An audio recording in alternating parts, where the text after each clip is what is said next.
धीरे धीरे धीरे धीरे धीरे धीरे।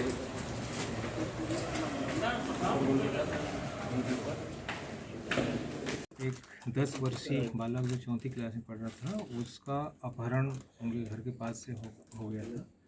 और खोजबीन करने के बाद भी बच्चा नहीं मिला, तो दूसरे दिन 30 तारीख के डेट पे वहाँ पर उनके खिलाफ उसमें 363 अपहरण का मुकदमा दर्ज थाने प्रतापपुर में, जिला सूरजपुर में किया गया। उसके बाद लगातार पुलिस खोजबीन करती रही और इस दौरान बीच में उनके घर में फिरौती के भी कॉल आए और बच्चे को बाहर ले जाके उनको अपने पास होने की जानकारी भी मिलते रहा। इस पर पुलिस लगातार, जब से मैं यहाँ पर ज्वाइन किया उसके बाद से विशेष टीम एडिशनल एसपी के रूप में, टीम कमांडर के रूप में गठित किया और लगातार जिले की पुलिस साइबर के माध्यम से और बाकी सारी टीम, इसमें सरगुजा क्षेत्र के भी साइबर टीम साथ में लगी थी। लगातार प्रयास करने के बाद उस अपहरित बालक के संदेही दोनों को, शुभम सोनी उर्फ गोलू और दूसरा विशाल ताम्रकार, ये दोनों पे शक हुआ तो उनसे पूछताछ किया गया। पूछताछ करने के बाद जिस ढंग से पुलिस को जो सूचना मिली, बहुत ही खौफनाक तरीके से बच्चे की हत्या इनके द्वारा कर दी गई थी। वहाँ घर से उनको ले जाके भला फुसला के जंगल की ओर ले गए थे और जंगल में ही इनके साथ मार पीट के उसके सिर में चोट के भी स्कल में फ्रैक्चर होने की जानकारी फोरेंसिक एक्सपर्ट द्वारा दिया गया। तो उसके बाद फिर उसकी हत्या हो गई थी और उसको उसी जगह पे पेट्रोल डाल के उसके शव को जला दिया गया था। तो मौके पर पुलिस पहुंची तो कल दिनांक को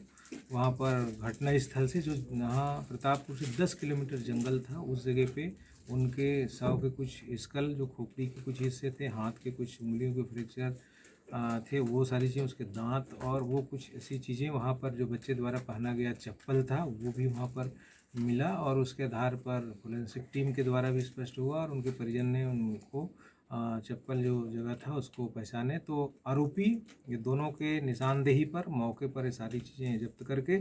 पहले 363 का अपराध दर्ज था ही, उसमें 364 धारा, फिर 302 हत्या का, 201 हत्या के बाद जो शव को छुपाने का प्रयास और 120 भी आपराधिक षड्यंत्र, ये धाराओं के तहत पुलिस इसमें कार्रवाई कर दोनों आरोपियों को गिरफ्तार करके आज उसको न्यायिक रिमांड पे जेल भेज रही है। कृत्य था ये, विभिन्न जितने भी टीवी और इसमें क्राइम पेट्रोल और इस तरीके की चीज़ें हैं, कुछ मूवीज़ को ध्यान में रखते हुए जिस ढंग से हत्या करने के बाद डेड बॉडी का डिस्पोजल किया गया था, उसको देख के ऐसा लगता है बहुत ही सातिराना अंदाज से इन लोगों ने बहुत ही इस प्रकार से खौफनाक चीज़ों को अंजाम दिया। और प्रयास ये किया गया था किसी प्रकार का कोई सबूत ना मिले और ये लोग इस तरीके का इनसे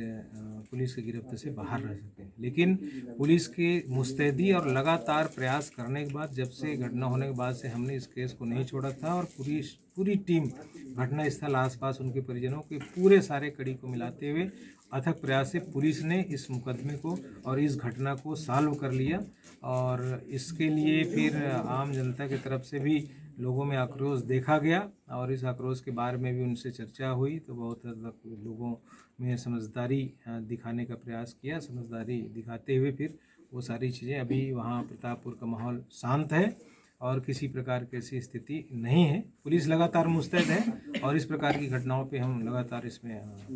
उसमें अंकुश लगाने का प्रयास करते रहेंगे। मोबाइल जो